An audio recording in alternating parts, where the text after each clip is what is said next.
Hi, this is Sue for Parkies and Me, My Journey with Parkinson's. Today I've called this podcast Things That Help.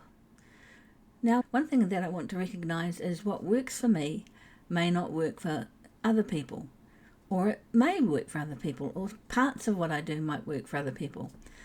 And people being what they are, and one day being different from the other, what happens on one day may not happen on another, and what works on one day may not work on another.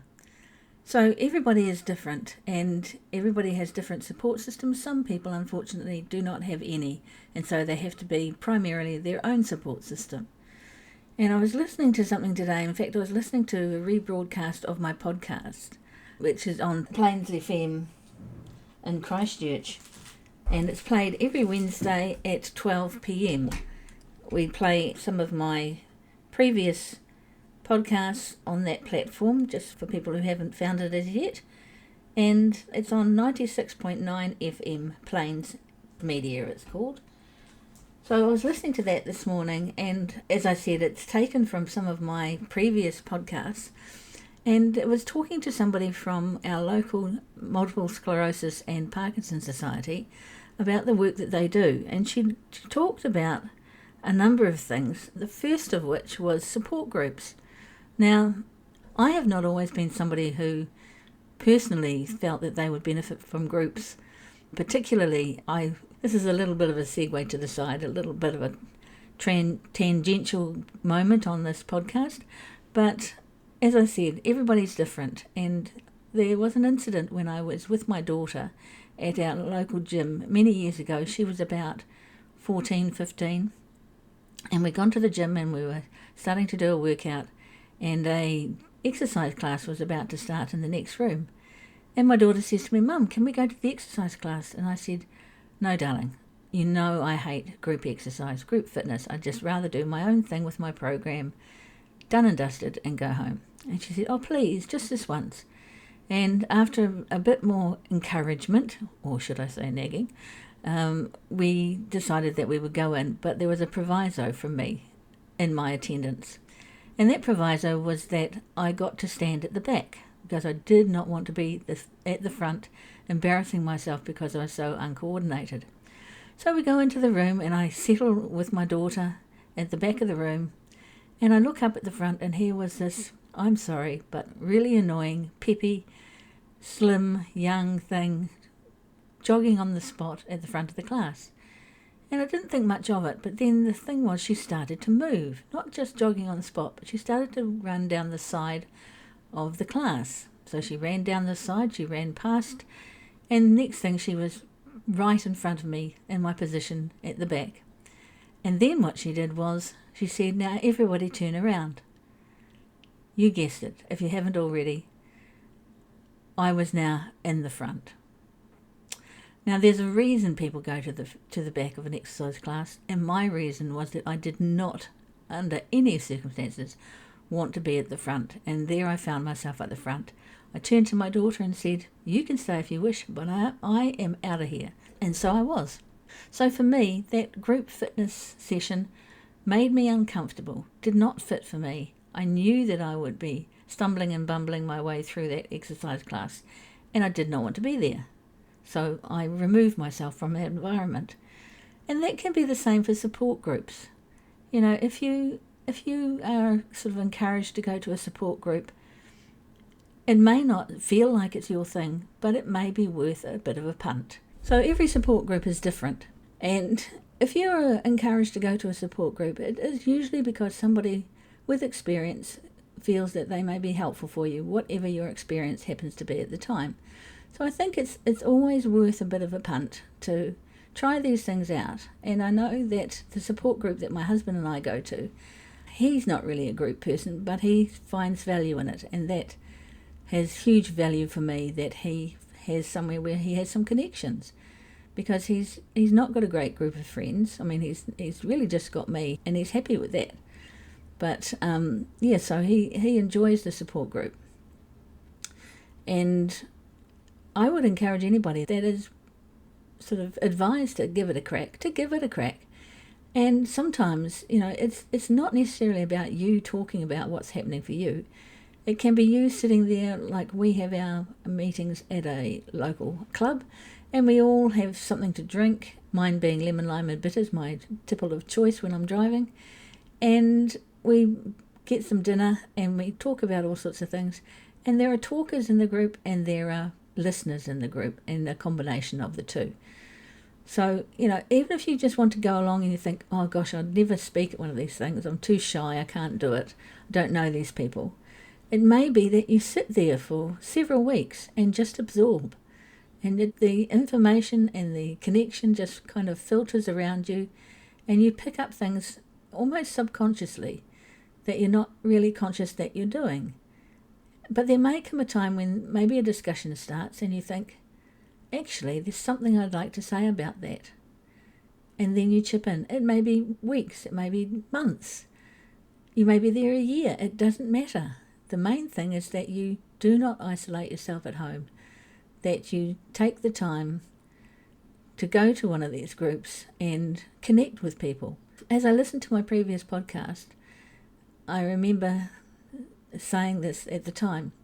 It is a good idea to start attending a support group after diagnosis, early on after diagnosis if you can. The reason for this is relationships take time to build. Trust takes time to build. And for me, I like to kind of suss out people along the way and think, you're somebody I could sit down and talk to at length. You're somebody I could talk to a little bit. You're somebody I would struggle with. And you kind of check out the room. You sit there, say nothing, and just absorb and sort of click onto the people that you think, yep, if I needed to, I could talk to that person. And I'm a great believer in attending these things if they feel right for me, but seeing the lie of the land first, and even just feeling comfortable being there amongst it, even if you're not talking as such, so that somewhere down the line, it could be weeks, could be months, could be years even, when something happens that you think, oh gosh, who am I going to talk to about this? How am I going to get some advice? Where do I go with this situation that's happening for me and my partner? Or your mother or your sister, or whoever it is that's affected by Parkinson's. And you have that, who can I talk to moment? And then I'm hopeful that if you've been attending a support group, that place that you can go for advice will be your local support group. Because you have built that rapport, and when you need that help, you have trust, and they have knowledge of you and your situation, and you can support each other. The other thing that peer support groups do is give us a social opportunity. Now, for anybody with any health condition, that means that they can no longer work, such as Parkinson's and such as a whole raft of other things.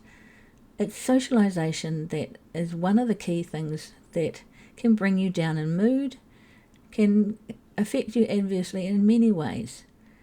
We are built to be social animals. We are not built to be on our own constantly. And so even once a month, coming to a support group is one time in a month where you're not alone, where you're not stewing on your own, worrying by yourself, being lonely and not having any communication. Support groups are important. And other forms of socialisation as well. Now, I've started doing things again as I feel that I'm recovering from my surgery.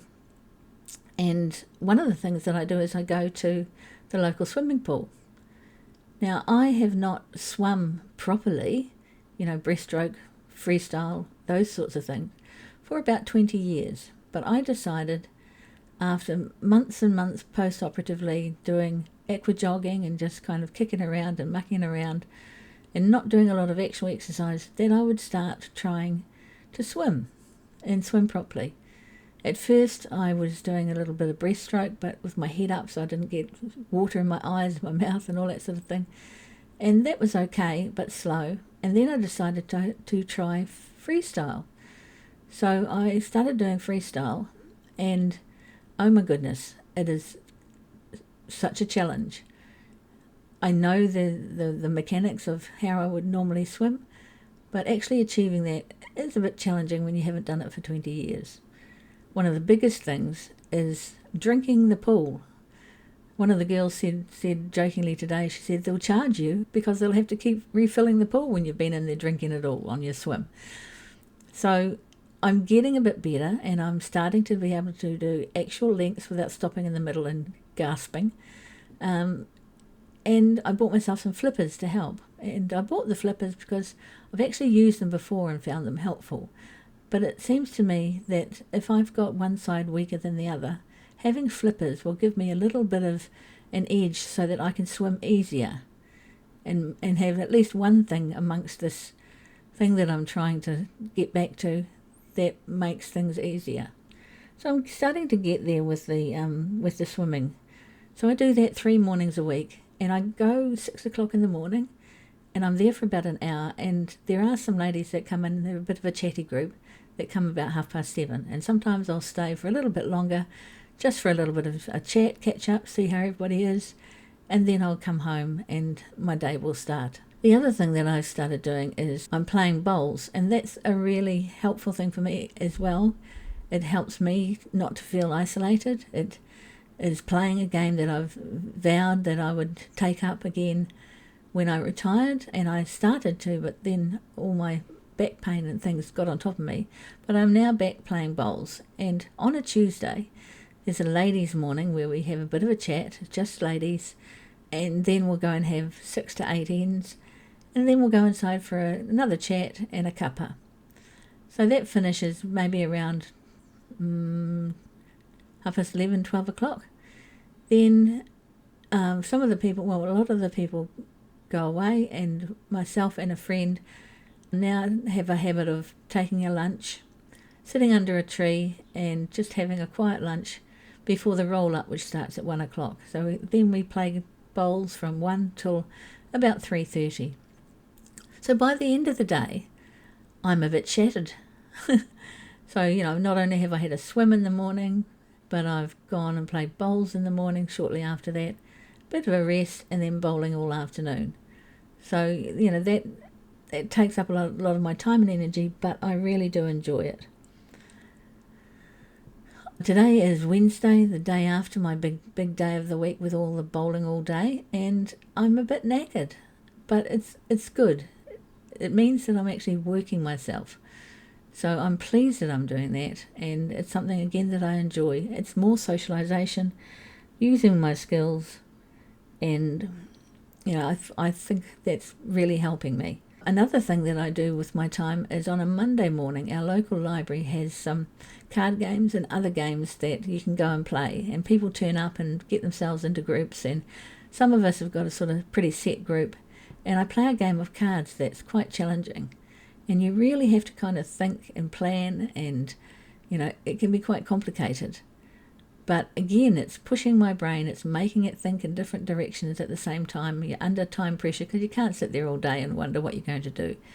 And so, that's one of the things that I do on a Monday. Now, this new friend of mine that I met through bowls, she's taught me a game called Rummy Cub, and it's with these tiles, and it's, again, quite a complicated game, and I've been around her place and played it, and I've just managed to get myself a set, and we're going to play it at my house. So I deliberately seek out games and people that will play them with me, so that I can do games that will challenge me, and I think that will help to keep my brain active, stretching my brain, not just blobbing at home, as it would be quite tempting to do. So these are all things that I think help me. I'm trying also to reduce my weight, trying to eat a bit more healthily, because I do feel when I eat healthy, I feel better. And when I eat things like fish and chips, I feel not so good. So, there's a few things that I find help me, and maybe you can think of some things that would help you too. Everybody's different, so what helps one person may not help another. Now, one thing that I was recommended at one stage for a different situation, not in relation to my Parkinson's, was counselling. Now, the problem with counselling is it's very close to social work in the way people think and the way they operate. And so I would sit there at counselling, and when they would ask me a question, I would sit there and go, I know what information you're trying to get out of me. And I would second guess them. I'd think, no, I'm not going to give you that. This is how I'll respond. And so I kind of it's like a challenging game that I go, we'll see if you get the information that you want. Maybe not fully, but I just can't seem to engage with a counsellor as such because I just know what they're wanting from me. In fact, maybe they should just say, hey, Sue, tell me your story, and then just leave me to it and I can blather on for hours. But keep asking me questions that I already know what you want the answer to it to be. Doesn't feel helpful. So, yeah, I'm a bit difficult to deal with sometimes, I admit. I can't help myself.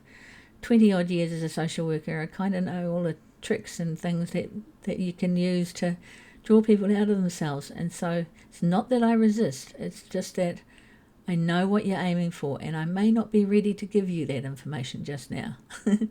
Yeah, just being an awkward person, but hey-ho, that's the way I'm built. So anyway, just thought I'd share with you some of the things that help me, that keep me on the straight and narrow, that buoy me up, that give me joy, that keep me connected, and that are a positive thing for me to be engaged in. So I hope you can think of things that help you and that you can continue doing those for some time yet. So this has been Sue for Parkies and me, my journey with Parkinson's. Kia kaha, be brave, be strong, be you.